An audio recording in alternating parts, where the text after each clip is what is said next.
Donc le débat est ouvert, donc la parole est à vous. Seulement au cours de la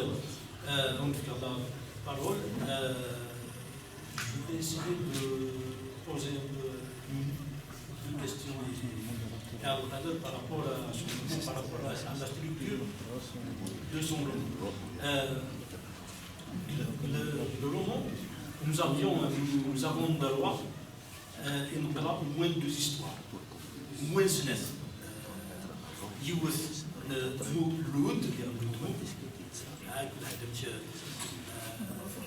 الواحد l'histoire à côté une multitude d'histoires l'histoire de l'Inès, l'histoire d'Égypte, l'histoire de Moni, l'histoire donc des personnages même chaque personnage il a son histoire chaque personnage est une pierre importante pour l'édifice du roman. Justement, par rapport à Mouloud qui s'est finalement suicidé, est-ce que les raisons du suicide, est-ce qu'ils sont psychologiques ou plutôt sociologiques? Donc c'est une question. Ensuite, est-ce que Mohamed, dans son voyage, même en étant aux États-Unis avec sa femme et ses enfants, et il se considère toujours en voyage. Comment se fait-il que Mohamed est revenu juste pour mourir dans son âme? Est-ce que c'est de l'imaginaire? C'est une réalité, c'est effectif. Voilà, c'est une merci.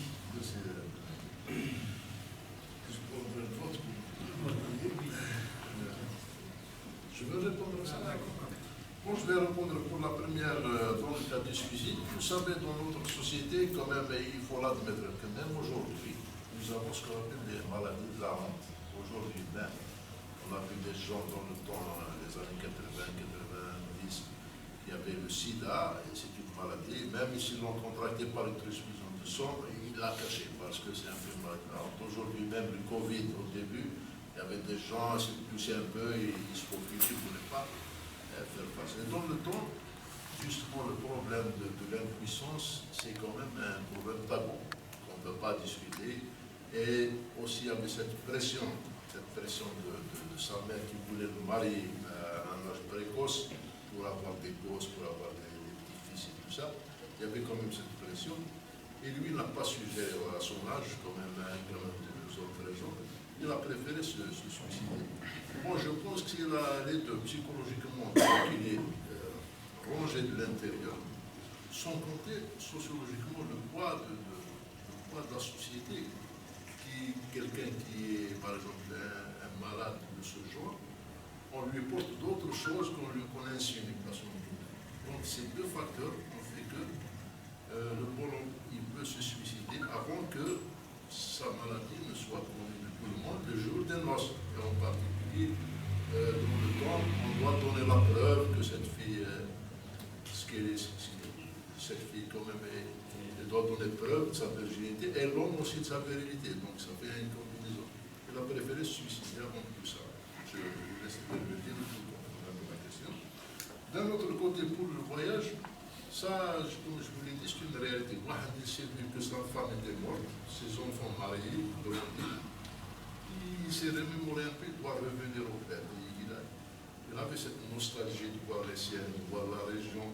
Parce que pour lui-même, j'ai dit dans le roman que même les montagnes, même les nuages avaient ce cachet spécifique à notre région. Il faut voyager, il faut aller à l'extérieur pour comprendre ce besoin de revoir un peu la région de l'Est, de prendre l'air sur la tête de l'air, de voir un peu la mer, regarder ce lac, regarder les montagnes. C'est ça qu'il avait ramené pour revoir son âme. C'était un peu aussi. C'était un peu son cadeau, peut-être il a senti qu'il doit mourir, qu'il doit partir. Mais sans cette partie revue, il pouvait mourir aux États-Unis, mais il lui manquait quelque chose. Et donc on dit aussi que le gosse, quand il est né ici, que les anges ont pris la terre d'ici. Elle doit revenir pour compléter ce béat, ce vide. C'est impossible, cette prescription qui va pousser. Merci, je pense que j'ai répondu à votre question. S'il y a d'autres questions.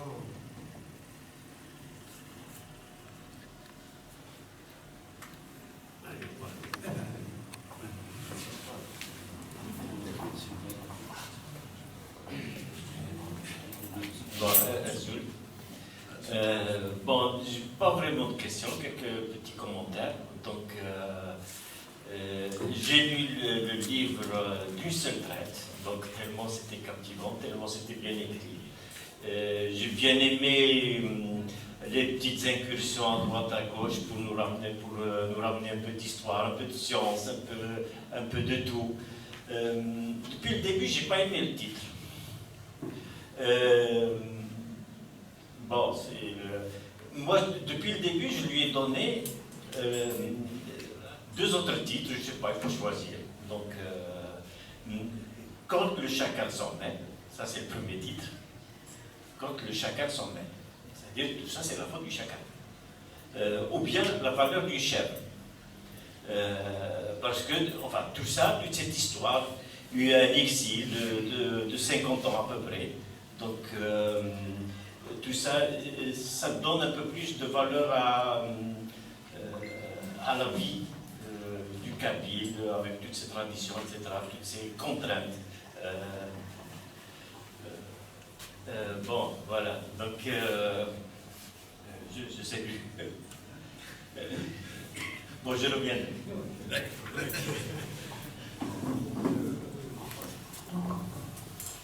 Oui, bon, comme vous dites, pour le titre, vous savez toujours le titre, la couverture, il y a quand même un débat entre l'éditeur, entre l'auteur, c'est pas toujours. Mais aussi, on a voulu, ce titre, on a voulu montrer que l'appel des sirènes, ce jour-là, il y avait quelque chose qui le propulsait, il y avait un appel extérieur, il y avait quelque chose, un destin, il y avait une force extra qui l'appelait à changer de lieu, à aller à la rencontre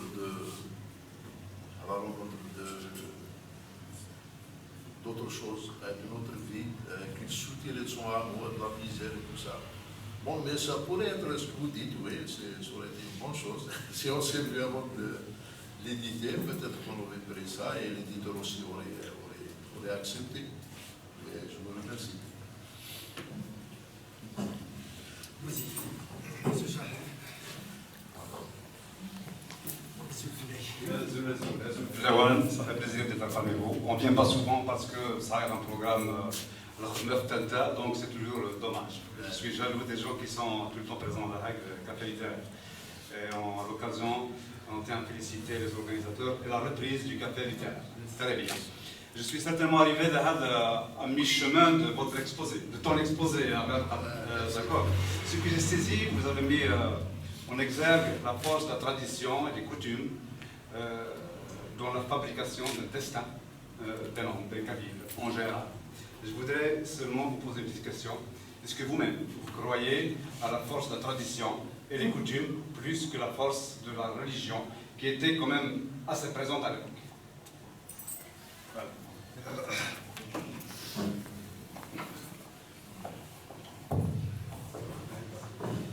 Merci pour votre question.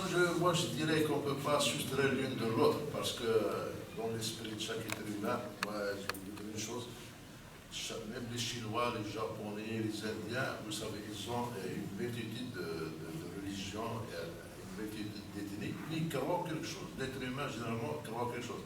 Même si ce n'est pas dans les religions monothéistes, mais ils croient dans la vache, ils croient en d'autres choses, dans le bouddhisme, une notion qu'il met plus haut que la science, que tout ça. Donc je dirais, les traditions aussi, bien sûr, ont influencé sur mon livre. J'ai voulu mettre les traditions kabyles. Et ces Kabyles aussi avaient cette religion, mais je peux vous dire que ce n'est pas l'islamisme d'aujourd'hui. C'est un islam d'hier, c'est un christianisme d'hier, qui croit en Dieu, qui croit, même s'ils ne font pas la prière, ils croient qu'il existe une force, qu'on doit surveiller, si je dois faire du mal, même si Nadir ne me voit pas, parce que cette chose lui appartient, je dois me dire qu'il y a quelqu'un qui me voit. Donc c'est une combinaison des deux. C'est vrai, il y a beaucoup de religiosité. Mais franchement, je vais vous dire, ça c'est une anecdote. J'ai été au Japon. Les gens, comment ils priaient, quand ils faisaient comme ça, 3 fois. Et c'est tout, voilà la prière. Et c'est des docteurs dans l'automatisme, l'électricité. C'est des universitaires, des directeurs d'unité. Mais quand vous voyez, on voit que loin, 2 fois je rigole. Mais c'est le soir. Je vous remercie.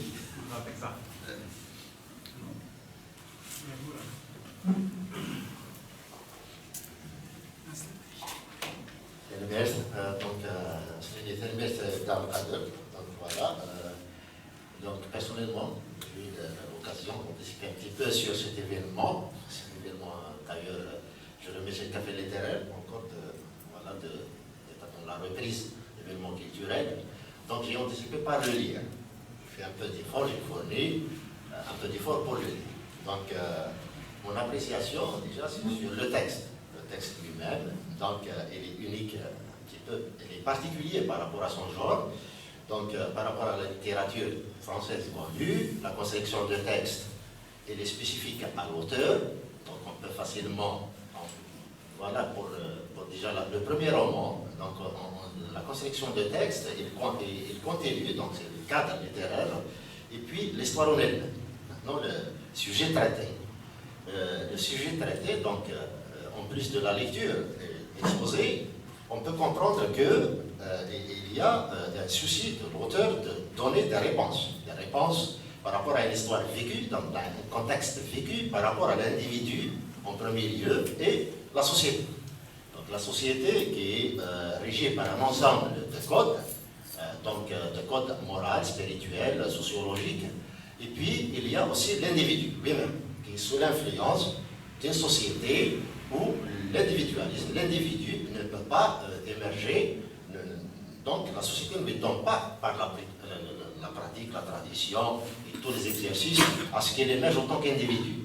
Donc il y a à travers l'histoire développé ce périple, cet appel de Sérène, comme on l'appelle, donc, et il est là, donc il va dans un périple, forcé quelque part. Mais seulement, donc la première question qui se rapporte par rapport à ça, l'individu, donc on a vu dans l'histoire, ça démarre avec cette histoire de chèvre, qui était l'élément déclencheur, en quelque sorte, qui a poussé donc voilà, le voyageur à aller dans cette quête de la vie, de fuir et d'aller répondre à des voix qui lui appelaient, souvent dans différentes stations. Donc, et la vie, comment en tant qu'auteur, vous n'avez pas commencé ou bien détaillé, ou bien déjà raconté à peu près par rapport à la perspective du voyage après l'élément, après la chaîne, après le début de la chaîne. Donc voilà, c'est le début de l'histoire. Donc par rapport en perspective par rapport à ce qui va venir après. Donc la deuxième des choses, je n'ai pas, personnellement, je donne une autre lecture par rapport aux connotations religieuses. Ce n'est pas de la religiosité, je considère beaucoup plus qu'il y a une mise en avant de certains éléments spirituels qui se pratiquaient dans la société de l'époque, selon le contexte de l'époque. D'où déjà avoir des enfants, mâles, et déjà il est mis en avant, il est amplement lié déjà à ces événements, plutôt à ces éléments spirituels. Donc c'est la vie de l'époque qui exige tout ça. Et j'ai vu aussi la scène se déroule dans un lieu authentique, dans un endroit précis, qui a des cultures, qui a une culture ancrée. Donc ça se passait généralement, donc l'histoire, le texte lui-même, il relate par la force du détail la sociologie, la culture, les mœurs de cette société locale, authentique. Par contre, l'auteur, il a laissé apparaître certaines oraisons qui se rapportent à la société algérienne. Donc, comme vous l'avez mentionné dans votre exposé.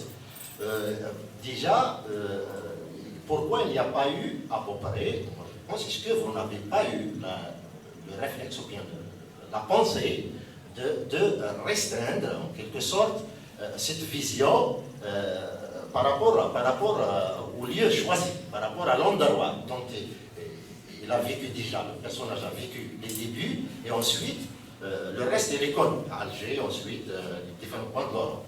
Voilà d'une manière générale Tengues.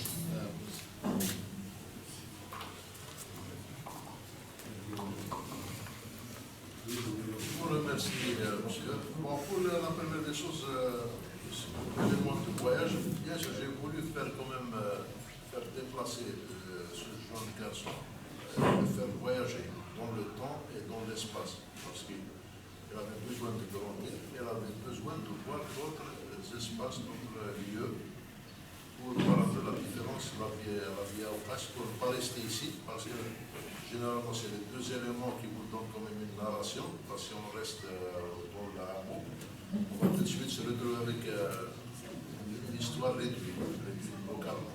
Donc je l'ai fait voyager dans le temps pour avoir ces éléments, c'est justement le livre aussi, qui a un appel, qui a une propulsion, qui est une motorisation de sa destinée sans le savoir. Donc il suivait son chemin sans le savoir.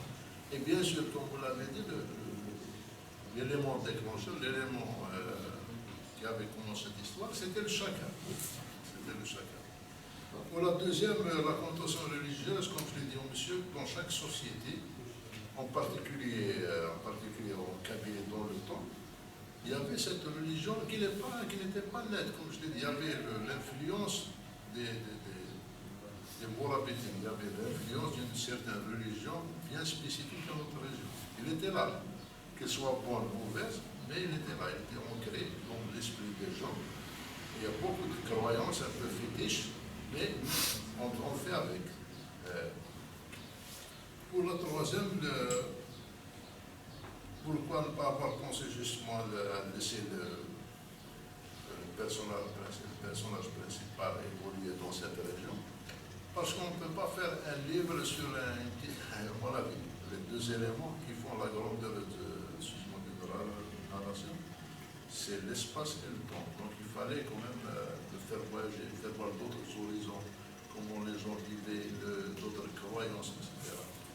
C'était ça que j'ai voulu faire à travers ce personnage. Et je vous remercie. Oui. Au revoir.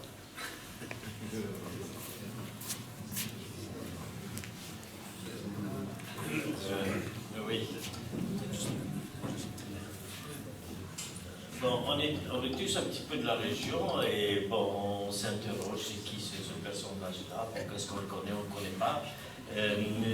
Est-ce que vous êtes resté vague exprès ou désaccord avec la famille pour rester vague, pour qu'il ne soit pas localisé ni dans le lieu ni dans le temps? On ne sait pas en quelle année il est né, en quelle année il est mort, même si je vois à peu près il est mort en 72-73 parce que c'est le moment de l'émigration. Donc, bon, ça c'est... Est-ce que c'est volontaire? Voilà. Deuxièmement, donc, on est tous partis. Chacun, il y a beaucoup de gens, il n'est pas le premier à être parti, il n'est pas le dernier. Est-ce que vous avez réfléchi la part entre partie forcée et la part de soi-même quand on parle?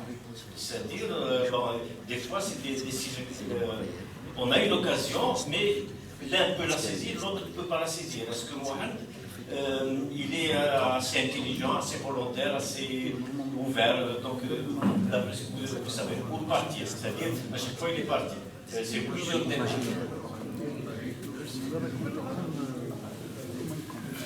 Merci.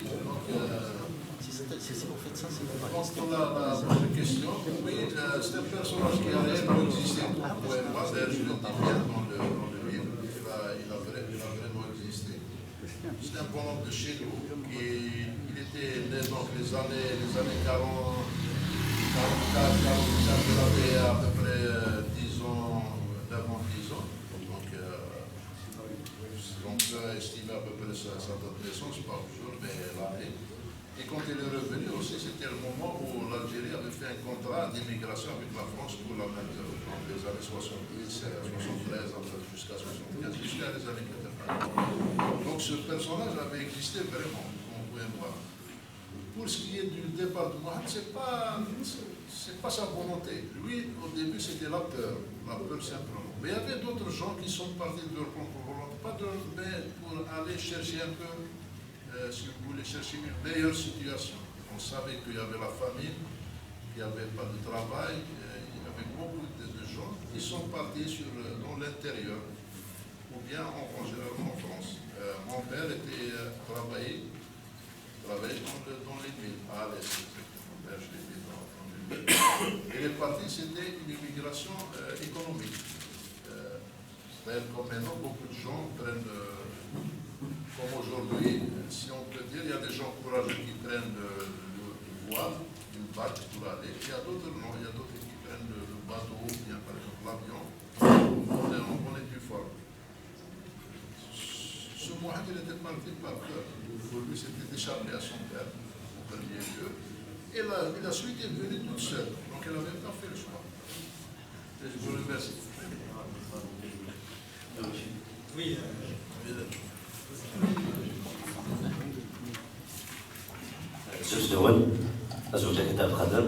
Ça fait toujours plaisir de partager avec vous des moments pareils. Ça fait vraiment un grand plaisir. Une histoire passionnante. Je n'ai pas lu le livre, mais d'après ce que vous avez raconté, une histoire captivante. Je tâcherai avec elle, il n'y a pas de problème.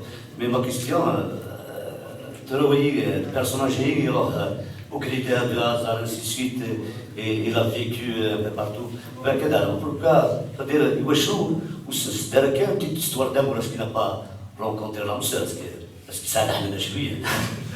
Merci. C'est tout. Merci. Exactement. Je n'ai pas voulu raconter un peu l'histoire complète, mais elle avait deux histoires d'amour. L'une à Alger, elle avait connu une certaine Monique. Ouais. Monique, c'était la fille un peu adoptive d'un couple du policier et de sa femme. C'est pas leur fille, mais qu'elle avait connu. Elle avait cru que c'était le fils de la laitière. Elle était contente parce que c'était un bon parti. Parce que c'était quand même un bonhomme joli, beau, blond et tout ça, genre Kabyle pensé ou bien crassé. Moi, en plus, quand elle est partie aux États-Unis, elle s'est mariée avec une juive. La juive, et pendant le temps, pour elle, c'est Xavier parce qu'elle avait pris un autre nom. Vous allez trouver compte.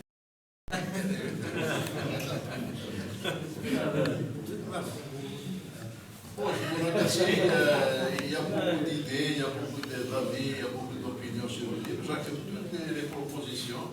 J'aurais bien aimé discuter avant que l'éditer, maintenant c'est fait. Si jamais il y aurait d'autres éditions, bien sûr, on peut introduire des nouvelles choses. Pourquoi pas? C'est toujours vos critiques sont les bienvenus. Pour les débutants, moi j'étais dans le technique, donc je pense à force de lire dans le temps surtout où j'ai fait le sud, donc je pouvais un bouquin comme ça la nuit, 2 nuits au maximum.